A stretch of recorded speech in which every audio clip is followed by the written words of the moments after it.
All right, Brian, we got some good news today. Utah Governor Spencer Cox announced Friday morning that Charlie Kirk's assassin is now in custody. Liberal Tears is brought to you by PDS Debt. He was identified as a 22-year-old man named Tyler Robinson. Cox told reporters that Robinson's family and a family friend ended up turning him into law enforcement. So Dan Pheiffer and I dug into the details of what happened this morning in a previous YouTube video. Check that out if you want more.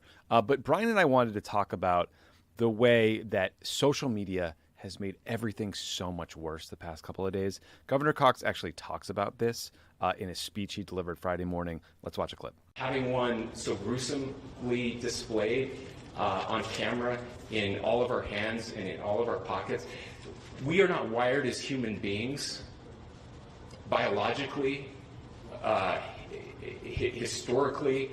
We have not evolved in a way that we are capable of processing those types of violent imagery. And by the way, we've seen another one with a gruesome stabbing very recently that went viral.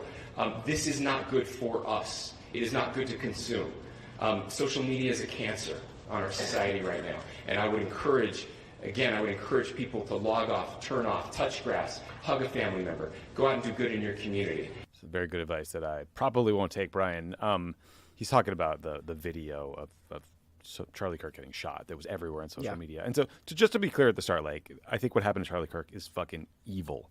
It is indefensible. I don't care if you don't like his politics. Political violence is a cancer, and it will spread and it will hurt all of us if we let it. And I think we all have to condemn it. I know you have. But the social media element of this, I mean, like, so Wednesday, right? We're all sitting at our desks. We're very online people. You see the reports of a shooting at a TPUSA event. Then you see reports that Charlie Kirk himself may have been shot, and we're all just like kind of praying that he's okay. But then this video of his assassination from multiple angles is just, it's in your social media algorithm and getting fed to you over and over and over again. And it's sickening, and you can't get it out of your head. And I have to wonder, like, what is this doing to people emotionally to see this stuff? The concern is that you get desensitized to the gruesome nature of all of this, and like, that's the worst part. Like, if this stopped, like, I think the failure of our society is getting normal, allowing ourselves to become normalized to this kind of stuff. I know that I didn't seek out the video. I didn't either. Most people didn't seek out the video. I tried not to find it. I have family members. I know kids of friends of mine who were fed this stuff because they just came across it in, and we have Twitter's algorithm, for example. Elon Musk has kind of enabled this to just flood our timelines. And so there's really every incentive structure in the world to make sure that we see this. But I think, again, the big failing of like, our society is watching this kind of stuff and just assuming that this is normal now. This is how it's going to be. Right. And like, and it when it loses its shock value, I think which is the moment that we're in right now, I think is the most dangerous point of all of this. Yeah, and look, people who have watched us, talk over the years know that we're not big fans of Elon Musk. But just to be clear, like, Elon has changed the Twitter algorithm and structure so that you can get paid for views. Yeah. So you have these influencers who are promoting this video because it will make them money. On top of that, Brian, I saw people selling like crypto coins that were somehow like R.I.P. Charlie before he had been pronounced dead on Twitter. And it's all part of this like evil algorithmic financial scheme. And like, it was shocking what happened on Wednesday, but this is something I've noticed for a long time because I read a lot of news about Ukraine and Gaza. So that stuff is constantly getting fed to me. And like literally every day I will see a Ukrainian or Russian soldier get a grenade dropped on their head from a drone. Literally every day I will see an image of a child in Gaza who was wounded or killed by an airstrike. And like half the time it's the worst thing I've ever seen in my life, and like I'm not asking to be protected from reality, right? Like people should know what's happening, especially in Gaza when it's like U.S. tax dollars are funding the bombs that are getting dropped on these kids. But it can be really scarring and, like you said, desensitizing. Like this should shock us, but it eventually stops shocking us. I think the worst part too is while this was happening, my first thought was not on what kind of human response people would give, or what human response people should give. But I knew immediately that it would just be weaponized, that it would be weaponized by the left and the right to kind of go back into our corners and use it to confirm our priors and to attack the other side. And like I think that's the point at which like kind of a lot of the humanity in all of this gets lost. Is I took the last 2 days off, just kind of taking the governor's advice before he even gave it, which is like you get lost in this world of I think like online responses, and some of them are especially extreme, and some of them are most of them are focused on kind of weaponizing what has happened to like bolster your side and make a political point, bolster your political ideology.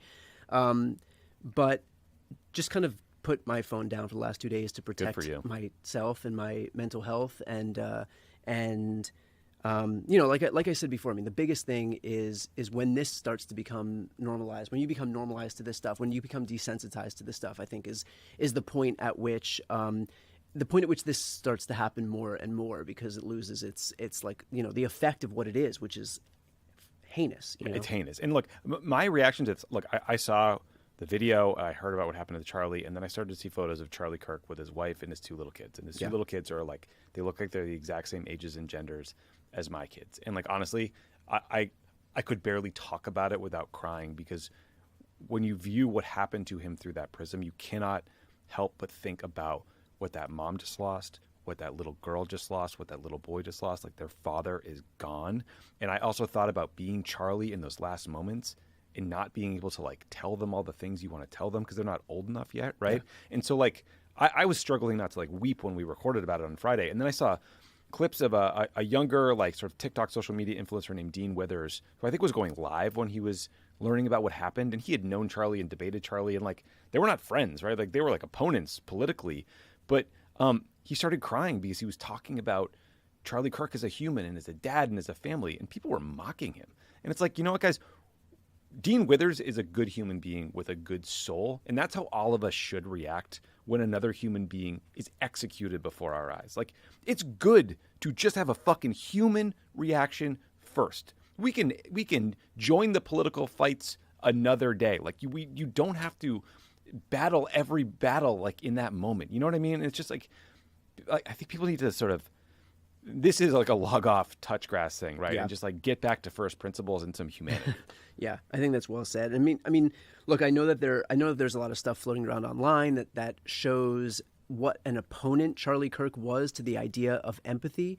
But if you don't like Charlie Kirk because he was opposed to the concept of empathy, it feels antithetical to then say, I'm going to exhibit the same characteristics that I don't like him for. You're not endorsing his political project. Right. No one should assume that. It's so crazy. It's also, look, just, you and I both in the political kind of media space, it's been a very weird couple of days, because I'm sure, for me at least, like everyone I know has reached out and been like, be safe, be careful, do this, do that. And it's all done with good intentions, and I love everybody for it. But like, it does get in your head. You start to think about it. And I think it's really bad for the country that already we had anyone who ran for office was worried about political violence. That was something that was already in the head because of Trump's attempted assassination, because of Gabby Giffords, countless other examples throughout our history of political violence. But now even reporters who cover politics have to worry about violence. People like Charlie Kirk, who just are commentators about politics, have to worry about political violence. Like, that is the environment you would expect under Vladimir Putin. Right? Like, where if you're a journalist who's digging too deep into the oligarchs, all of a sudden you get thrown off a balcony, right? Like this, like it will damage our democracy in profound ways if people are scared to say what they think and are unable to voice their views and have political debates where we can resolve things, because that's when you end up resorting to violence. And frankly, it's all compounded by the fact that social media is full of anonymous assholes who threaten each other all day long. Yeah. The interesting thing too, and you can speak on this much better than I can, is like when there are moments of like national outrage or whatever it may be, like you look at the way where Obama responded to Sandy Hook in 2012, And you contrast that with how Trump comported himself in response to this, which was initially to host a recorded address where he basically declared war on the very concept of leftism, right? Without knowing who the shooter was. Without knowing anything about the shooter. And of course, we've seen these instances before where Trump kind of issues his clarion call to his supporters, and he doesn't have to do it overtly. He can do it kind of implicitly, and the way that they respond. And we saw that on January 6th, for example. And not only did he not learn the right lesson, but he expressly learned the wrong one, which is that, people will respond to these explicit or implicit calls for violence handed down by him.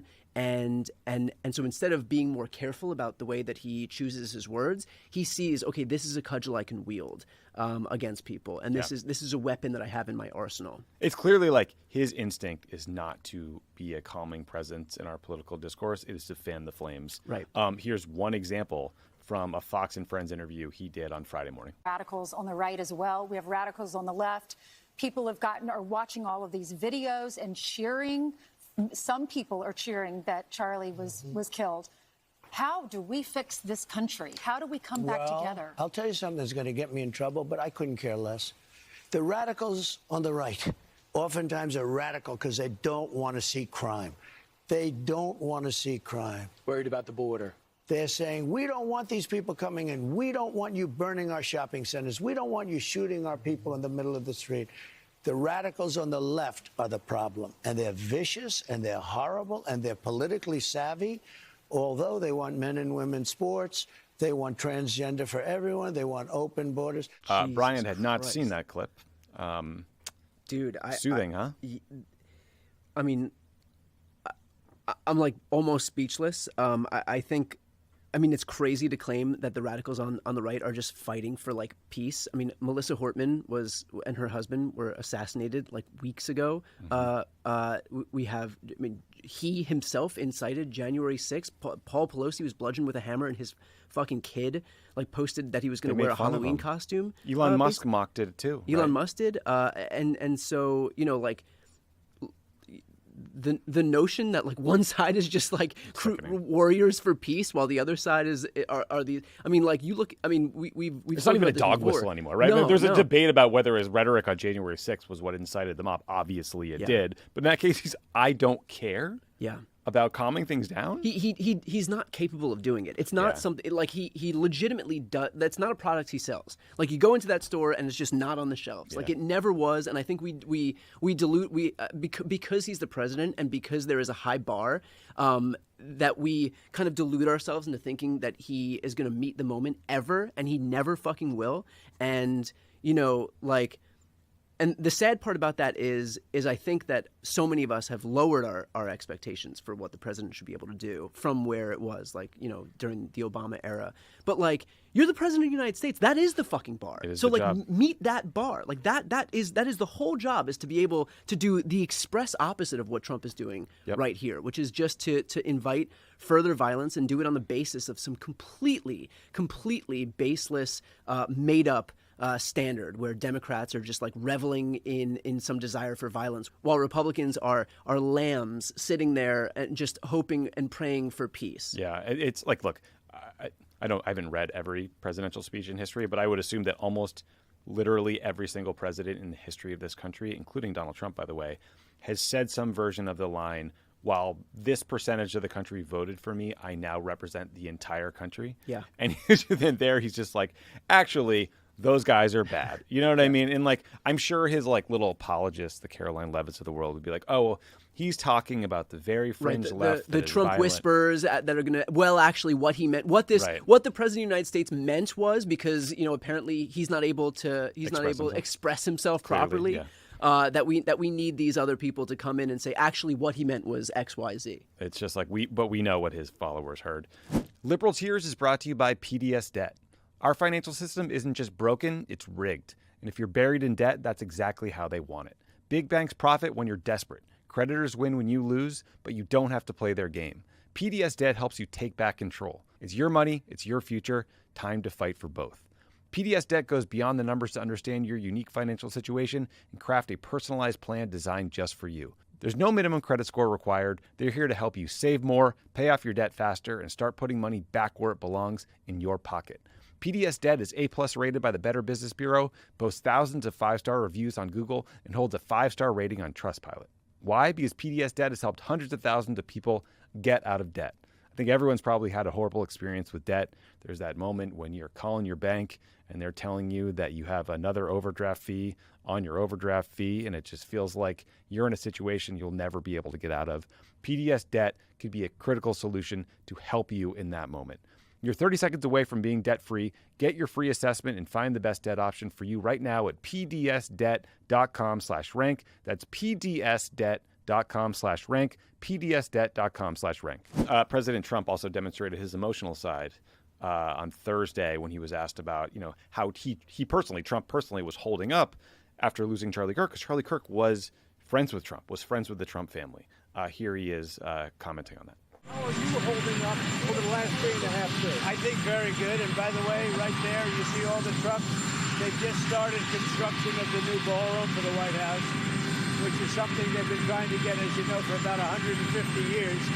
And it's going to be a beauty. It'll be an absolutely magnificent structure. Yeah, so there's Trump getting a question about literally just losing a friend, and all of a sudden we're talking about construction on a ballroom. Yeah. I mean, it's again, no words. Sociopathic, you Yeah. know, like, I mean, the extent to which he is the universe revolves around him in his own mind.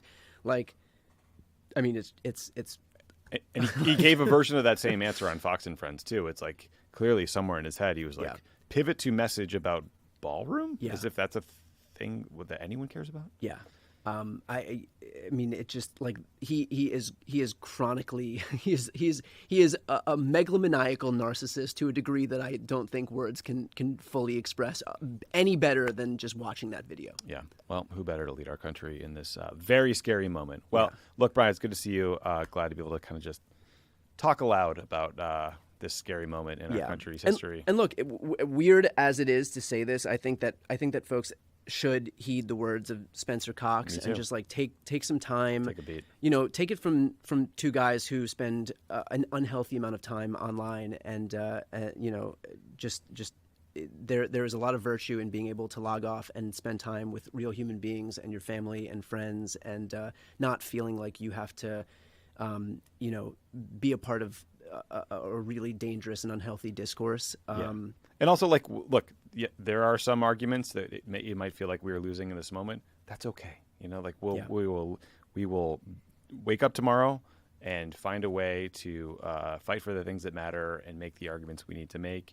And it's okay to take a beat. So thanks for watching this, and we'll talk to you guys soon.